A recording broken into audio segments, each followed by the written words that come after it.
Hello students, welcome back to our official YouTube channel crack Bengal. দেখো, আজকের আলোচ্য বিষয় হলো স্ট্যাটিক জিকে। স্ট্যাটিক জিকে নিয়ে আমি আগের দিন একটা ক্লাস দিয়েছি, আজকে আবার একটা ক্লাস দেব স্ট্যাটিক জিকের। তো আজকে আমার ক্লাসটা হচ্ছে ইন্ডিয়ান ইকোনমির উপর বা ভারতীয় অর্থনীতি। এটা যে কোনো ধরনের যে গভর্নমেন্টের পরীক্ষা বলো, সেখানে খুবই ইম্পর্ট্যান্ট একটা বিষয় এই ইকোনমি বা ইকোনমিক্স চ্যাপ্টারটা। আমাদের মেইনলি কোন পার্টটা লাগে না, ইন্ডিয়া রিলেটেড যেটা, সেটা আমাদের সবটা লাগে না। কিন্তু ইন্ডিয়ান ইকোনমি বুঝতে গেলে তার আগে আমাদের অর্থনীতি সম্বন্ধে হালকা একটু ধারণা চাই, যে জিনিসটা কি, বিষয়টা কি, এটা কিভাবে উদ্ভব হচ্ছে না হচ্ছে।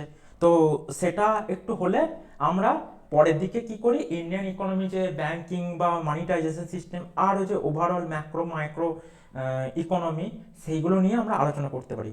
চলো বেশি দেরি না করে সেদিকেই চলে যাচ্ছি। দেখো, বলেছে ইন্ট্রোডাকশন টু ইকোনমিক্স। ইকোনমিক্সের ইন্ট্রোডাকশনটা এখানে স্টার্ট হচ্ছে। এটা প্রথম অধ্যায় বলে, যখন কেউ এই সাবজেক্টটা পড়বে তো তখন প্রথম এই টপিকটা কিন্তু পড়তে হয়। এই টপিকটা প্রথম হচ্ছে ইন্ট্রোডাকশন, যেমন বিভিন্ন জিনিসের থাকে, হিস্ট্রি হোক, জিওগ্রাফি হোক, পলিটিক্সের হোক, তাই না? দেখো, প্রথমে বলেছে the word economics is derived from the Greek word oikonomia। তো ইকোনমিক্স কথাটি উদ্ভব হয়েছে গ্রিক শব্দ ওইকোনমিয়া থেকে। This word means the science of household management.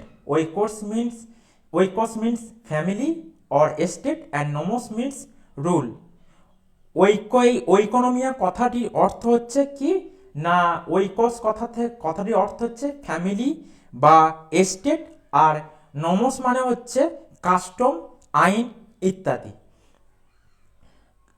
Incidentally, it is worth mentioning that the practice of economics began in ancient Greece।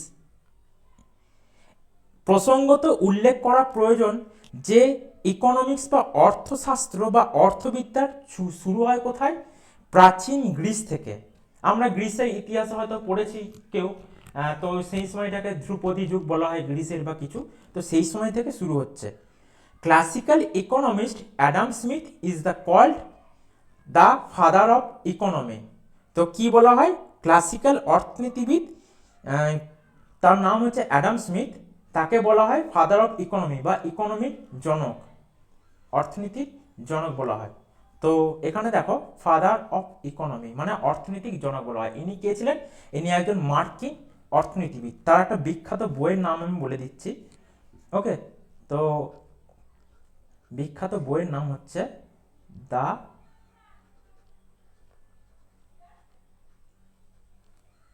Wealth of nation. ওকে, এই বইটা অনেক বড় নাম আছে, অত বড় নাম জেনে কিচ্ছু লাভ নেই। তো এই বইটার এইটুকু নাম জানলি এনাফ, কি দ্য ওয়েলথ অফ নেশন। এই বইটা কত সালে লেখা হয়? 1776 খ্রিস্টাব্দতে। ওকে, এটা তাকে ফাদার অফ ইকোনমি বলা হয়। এই বইটা যখন লিখছে এই সাল নাগাদ দেখতে পাবে, মার্কিন যুক্তরাষ্ট্রের যদি ইতিহাস কেউ পড়ো, এনসিআরটি বই বা বিভিন্ন সোর্সে, তো গুগল ঘাঁটলেও দেখতে পাবে এই সময় আমেরিকার স্বাধীনতা আন্দোলন শুরু হচ্ছে। ওকে, এবার দেখো পরে প্যারায় আসি। On the other hand, the word economics is generally use to refer to the science of economics. এখানে বলেছে যে অন্যদিকে ইকোনমিক্স এই কথাটি সাধারণত অর্থনীতি শাস্ত্র হিসাবে ব্যবহার করা হয়। Just as when we read a science we gain knowledge about a particular subject, similarly when we read economics we gain knowledge about a particular time. তাহলে হচ্ছে যে আমরা কোনো বিজ্ঞান জাতীয় জিনিস বা শাস্ত্র পাঠ করলে যেমন কোনো বিশেষ বিষয় সম্বন্ধে আমরা জ্ঞান অর্জন করতে পারি, তাহলে তেমনি ইকোনমিক্স পড়লেও একটা পার্টিকুলার সময়ের যে বিষয়বস্তু বা কিছু সেটা সম্বন্ধে জানতে পারি। ইকোনমিক্সটা তো বলে যে কোন সময় হচ্ছে, বা এই যে থিওরি বা থিসিস বিভিন্ন বিষয়ের ক্ষেত্রে একই রকমভাবে বলা যেতে পারে। That subject is the effort of man to provide comfort for himself and society. সেই বিষয়টি হলো মানুষের নিজের এবং সমাজের স্বাচ্ছন্দ্য বিধানের প্রচেষ্টা। এটা সবসময় মনে রাখবে, এটা ইকোনমিক সাবজেক্টটাই হচ্ছে মানি, তারপরে এই যে ব্যাংকিং, এই রিলেটেড যে জিনিসপত্র, এইগুলোকে বুঝতে গেলে আমাদেরকে ইকোনমিক্স বুঝতে হবে। তাহলে কি ইকোনমিক্স মানে হচ্ছে, ইকোনমিক্স মানে হচ্ছে যে কি না, এখানে আমি লিখেও দিচ্ছি, ইকোনমিক্সটা হচ্ছে অর্থনীতিবিদ্যা। তোমরা মূলত ক্লাস 11-এ যখন উঠবে তখন সবাই জানো হচ্ছে কম বেশি সায়েন্স, আর্টস, কমার্স থাকে। কমার্সের একটা অন্যতম বিষয় হিসাবে এই ইকোনমিক্স সাবজেক্টটা থাকে। এছাড়া আর্টসেরও অল্প কিছু স্টুডেন্ট এরা এই সাবজেক্টে নিয়ে থাকে। ঠিক আছে, তো বেশি দেরি না করে এবার চলে যাবো নেক্সট স্লাইডের দিকে। নেক্সট স্লাইডে দেখো আরও বলেছে, এই যেহেতু এটা পড়ছি আরও কিছু ইনফরমেশন এক্সট্রা একটু সংগ্রহ করলে আশা করি অসুবিধা হবে না। The branch of geography that studies the relationship and potential between human economic activities and the natural as well as socio-economic environment and shows the path towards sustainable development. It is called economic geography. এটা বলেছে যে ভূগোলের যে শাখা মানুষের অর্থনৈতিক কাজকর্মের সাথে প্রাকৃতিক ও আর্থসামাজিক পরিবেশের সম্পর্ক সম্ভাবনা বিচার করে স্থায়ী উন্নয়নের পথ দেখায় তাকে অর্থনৈতিক ভূগোল বলে। ইংরেজির পরিভাষায় অর্থনৈতিক ভূগোলকে ইকোনমিক জিওগ্রাফি বলা হয়। তাহলে এই জিওগ্রাফি, এই যে ইকোনমি রিলেটেড একটা জিওগ্রাফি থাকে, এটাকে কি বলা হয়? Economic geography. Okay, economic geography মানে কি? এটা হচ্ছে অর্থনীতি, যেহেতু এখানে কথাটা থাকবে অর্থনৈতিক ভূগোল। বোঝা গেল? তো আমরা অনেকে হয়তো ইকোনমিক জিওগ্রাফি কথাটা শুনেছি, কেউ হয়তো পড়েওছে। তো এইটা হচ্ছে ইকোনমিক জিওগ্রাফি। ওকে, এটা এর সাথে রিলেট থাকে, সেই জন্য হালকা করে জাস্ট বুঝিয়ে বললাম। এর রিলেশনে বেশি এগুলো খাটিয়ে লাভ নেই, তাহলে মেন টপিকটা অনেকটা লম্বা হয়ে যাবে। আরেকটা জিনিস বলেছে যে the discipline that discusses the methods and techniques of recording all kinds of financial transaction is called accounting. Accounting মানে কি? যে অর্থনীতিবিদ্যা। তো এটা কি না, যে শাস্ত্রে যাবতীয় আর্থিক লেনদেন পদ্ধতি এবং তার কলাকৌশল সম্বন্ধে আলোচনা করা হয় তাকে হিসাব শাস্ত্র বলে। এটাকে কি বলা হয়? হিসাব শাস্ত্র।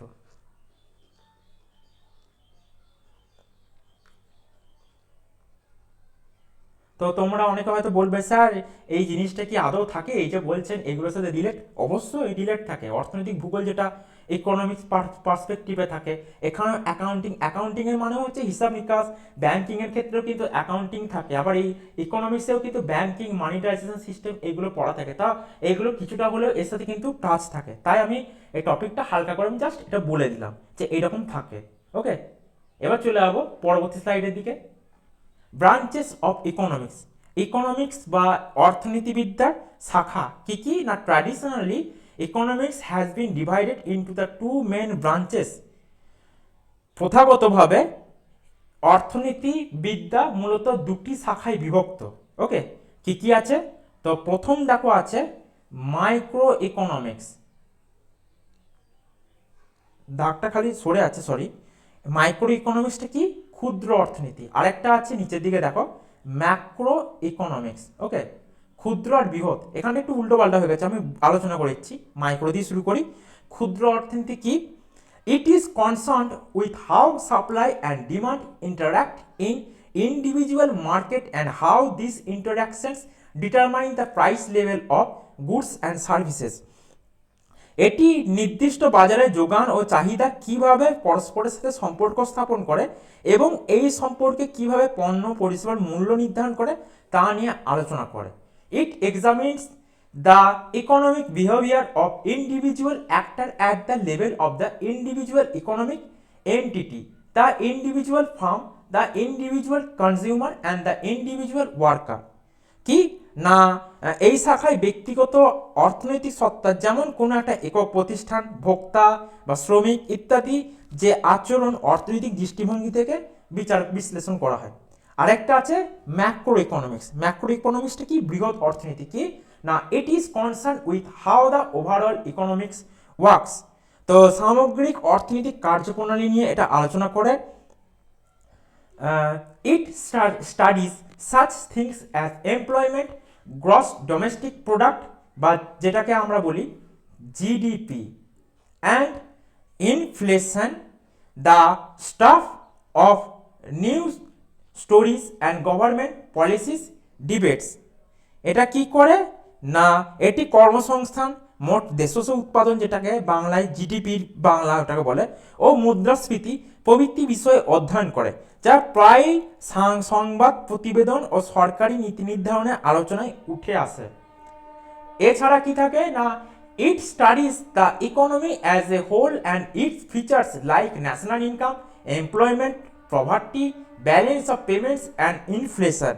কি এই শাখায় সমগ্র অর্থনীতিকে একক রূপে বিবেচনা করে জাতীয় আয়, কর্মসংস্থান, দারিদ্র্য, প্রদেয় ভারসাম্য যেটাকে ব্যালেন্স অফ পেমেন্টস বলা হয়, এবং মুদ্রাস্ফীতি ইত্যাদি বৈশিষ্ট্য নিয়ে আলোচনা করছে। তোমাদের অনেকে ভাববে হয়তো স্যার এগুলো তো বাংলায় বলতে পারেন, তো ইংলিশে লেখার কি দরকার?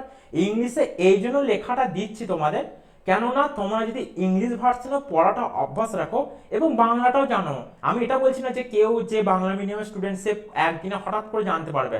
ইংলিশটাও সাইডে পড়ো, বাংলাটাও জানো, বাংলায় জানো আর ইংলিশটাও পড়ো, তাহলে কি হবে, তোমার ইংলিশটাও পড়া হবে, ইংলিশটাকেও বারবার সরগোড় করলে আস্তে আস্তে ইংলিশেও অভ্যস্ত হবে, আর বাংলা তো আছেই, তোমাদের মাতৃভাষা বাংলা। ওকে, সেই জন্য এইভাবে ক্লাসটা নেওয়াটা আমার জরুরি মনে হলো, আমি তাই নিচ্ছি। পরবর্তী স্লাইডের দিকে চলে যায়।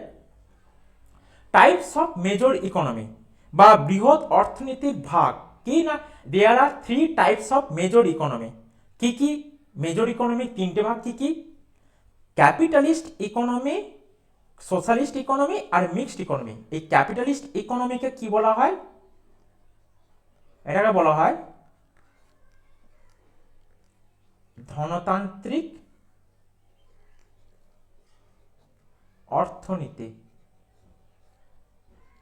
তারপরেরটাকে বলা হয় সোশ্যালিস্ট, মানে সবাই কম বেশি জানো,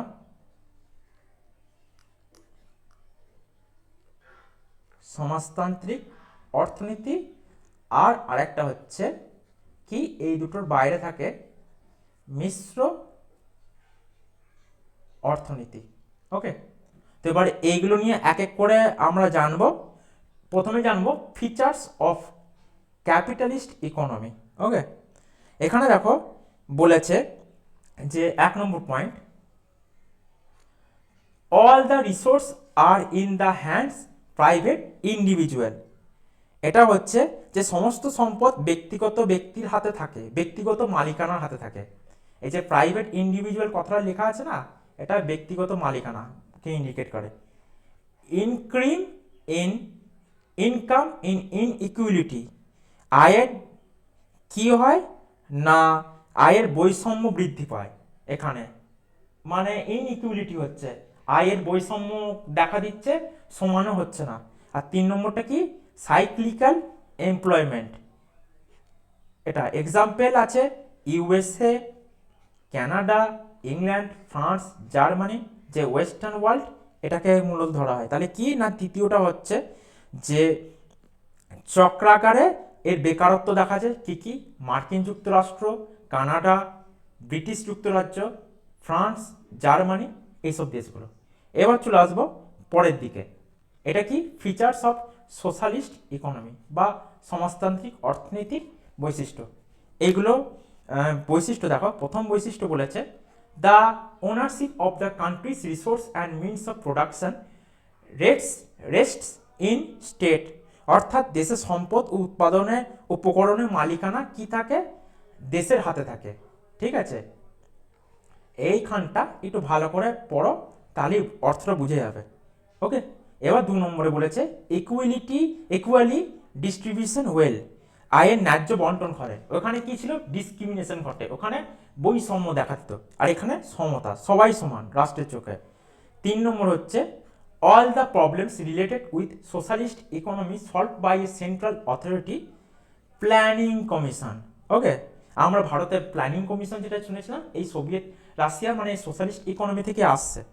তো কি না, সমাজতান্ত্রিক অর্থনীতি সমস্ত সমস্যা সমাধানের জন্য একটা কেন্দ্রীয় কর্তৃপক্ষ কি করা গঠন করা হয়, কি না পরিকল্পনা কমিশনের দ্বারাই সমস্যা সমাধান করা হয়। এক্সাম্পল কি কি দেশ দেখো, ইউএসএসআর, চায়না, কিউবা। এখন ইউএসএসআরটাকে শুধু কি বলা হয় এখন, রাশিয়া। ওকে, এখন এটাকে বলা হয় রাশিয়া। এইসব দেশগুলো সমাজতান্ত্রিক অর্থনীতিকে মেনে চলে। এরপরে চলে আসে নেক্সট স্লাইডের দিকে, ফিচার্স অফ মিক্সড ইকোনমি বা মিশ্র অর্থনীতির বৈশিষ্ট্য। কি বলেছে এক নম্বরে দেখো, here the coexistence of both socialist and capitalist economic system features can be observe.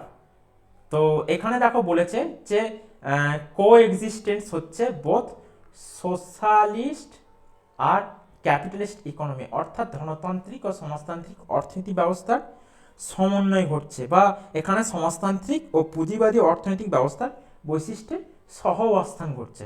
2 নম্বর পয়েন্ট দেখো বলেছে, the producer has some freedom in decision making yet there is also government control over ইট।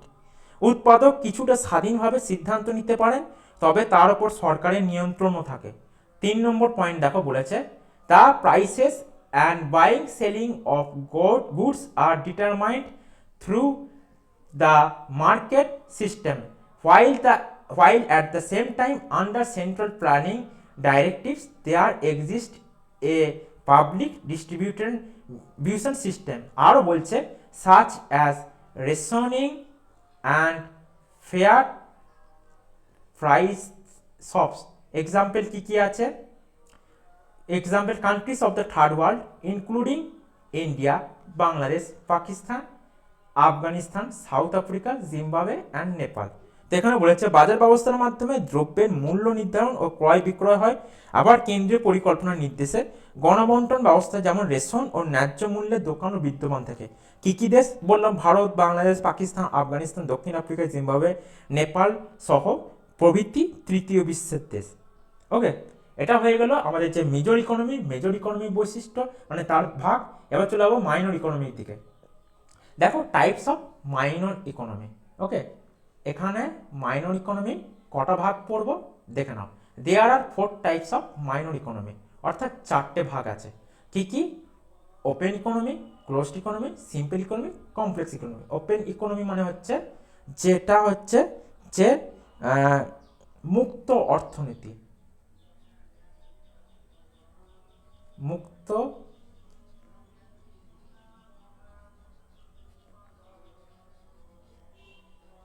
অর্থনীতি। তারপরটা হচ্ছে কি, বন্ধ, ক্লোজড ইকোনমিটা হচ্ছে বন্ধ বা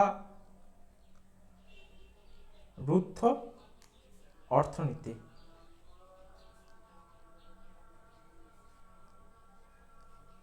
তারপরটা হচ্ছে সিম্পল ইকোনমি বা কি বলা হয় এটাকে হচ্ছে সহজ অর্থনীতি।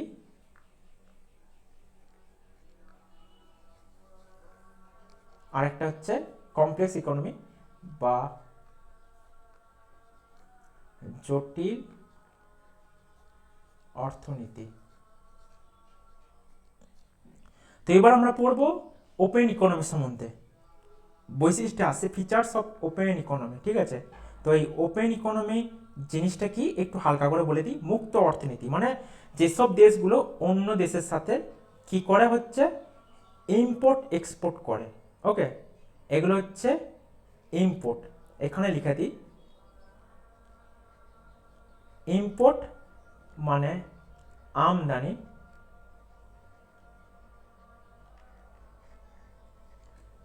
আর এক্সপোর্ট মানে কি না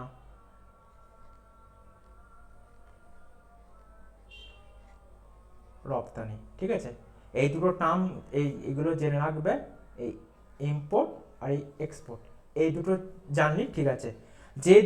যে দেশ অন্যদের সাথে বা বহির্বিশ্বের সাথে যে আমদানি রপ্তানি করছে ব্যাপারটা রাখছে, সেটাকে ওপেন ইকোনমি বলে। যেমন ভারতের ওপেন ইকোনমি আছে। তো এর বৈশিষ্ট্য কি, এর বৈশিষ্ট্য সম্বন্ধে জেনে নিই। বা এটা হচ্ছে মুক্ত অর্থনীতি। এক নম্বর পয়েন্ট বলেছে, the country can buy and sell goods and services with foreign nation. এখানেই দেখো ফরেন নেশন কথাটা উল্লেখ করে দিয়েছে।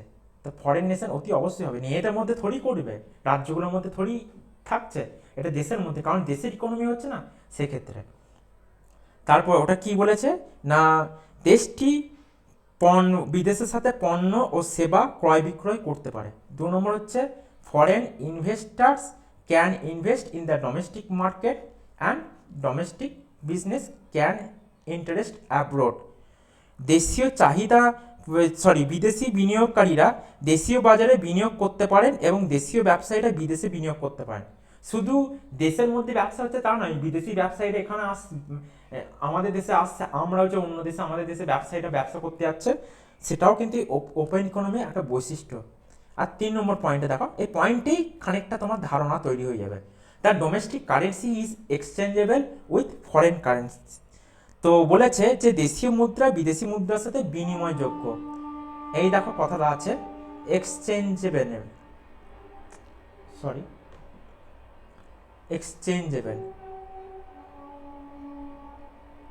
মানে কি না, এক্সচেঞ্জ করা যায়, মুদ্রা বিনিময় করা যায়। ওকে, এই 3টে হলো ওপেন ইকোনমির বৈশিষ্ট্য। এবার চলে আসবো ক্লোজড ইকোনমির বৈশিষ্ট্য। ক্লোজড ইকোনমির বৈশিষ্ট্য বলেছে ফিচার্স অফ ক্লোজড ইকোনমি বা বন্ধ ইকোনমি। রুদ্ধ বা বন্ধ, এটা মানে কি না, যে দেশগুলোর মধ্যে আমদানি এবং রপ্তানি হবে না, এই দেশগুলো অন্য দেশের সাথে আমদানি করবে না রপ্তানি করবে। ঠিক আছে, তো এর বৈশিষ্ট্য বলেছে 1 নম্বর, the country does not engage in import or export of goods and services. তো এটা কি নট এনগেজ, এরা কোনো রকমভাবে এনগেজ থাকতে চায় না, বুঝেছো। 2 নম্বর পয়েন্ট বলেছে, the economy relies on its own resources to meet domestic needs. দেশীয় চাহিদা পূরণের জন্য অর্থনীতি নিজের সম্পদের উপর নির্ভরশীল। এরা দেশীয় চাহিদা দেশীয়ভাবে পূরণ করে, কোনো বিদেশের কাছ থেকে কোনো রকম লেনদেন রাখে না, মানে ওপেন ইকোনমির ঠিক বিপরীত দিকে। তারপর হচ্ছে there is no inflow or outflow of investment from or to other countries. মানে বলতে চাইছে বাণিজ্য বিদেশ থেকে কোনো বিনিয়োগ আসে না, বা বিনিয়োগও কিন্তু কোনো দেশে যায় না, তাই এখানে ইনফ্লো আউটফ্লো ব্যাপারটা থাকছেই না, বোঝা গেছে। এরপরে চলে আসবো সিম্পল ইকোনমি বা সরল ইকোনমি। সরল ইকোনমি নিয়ে যে বৈশিষ্ট্য ওটা নিয়ে আলোচনা করবো। তো সরল ইকোনমি জিনিসটা কি বলি, প্রথম বৈশিষ্ট্য আগে বলি, যেখানে আমরা কি করেছিলাম না, এক্সচেঞ্জ কথাটা তোমরা অনেকেই শুনেছ, অনেক হয়তো এক্সচেঞ্জ কথাটা মানে হয়তো বৈদিক যুগে পড়েছো ইতিহাসে। এক্সচেঞ্জ মানে হচ্ছে কি না, বিনিময় মাধ্যম।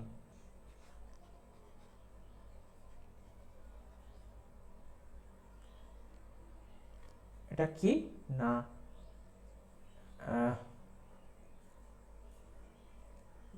বিনিময় মাধ্যম।